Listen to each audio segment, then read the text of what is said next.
Sherry Papini was living in Redding, California with her husband Keith and their 2 young kids. Sherry was this picture-perfect mom, and everything seemed totally normal. But then on November 2nd, 2016, things took a bizarre turn. Sherry went out for a jog and just vanished. Poof! Gone. Her car was parked outside her house, and she hadn't picked up her kids from daycare either. Her husband Keith came home to find her missing, and when he couldn't get a hold of her, he freaked out and tried tracking her using Find My iPhone. He found her phone on the side of the road, about a mile from their house. Creepy, right? The whole community started searching for Sherry. There were flyers, search parties, and endless news coverage. Keith and the kids were really worried. Everyone was desperate to find her.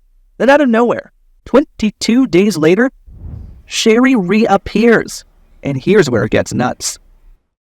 Sherry was found on the side of the road, battered and bruised. She had this wild story about being kidnapped by 2 women who forced her into an SUV at gunpoint. She said they took her to a house, chained her in a closet, and mistreated her.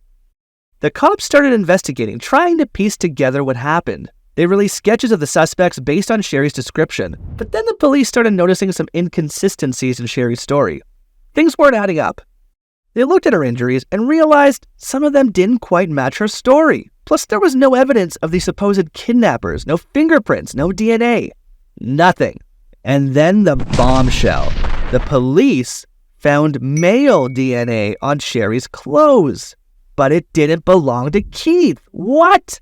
They traced the DNA and discovered it was from an ex-boyfriend. So get this. Sherry made the whole thing up. She faked her own kidnapping and hid out at her ex's place. During an interview, the ex-boyfriend admitted he helped Sherry run away because she claimed her husband was mistreating her.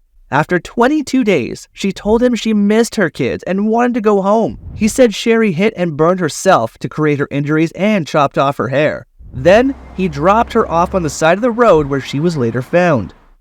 The community was in shock. Keith had even raised almost $50,000 on GoFundMe for Sherry's therapy sessions after she was kidnapped. Now, they were outraged.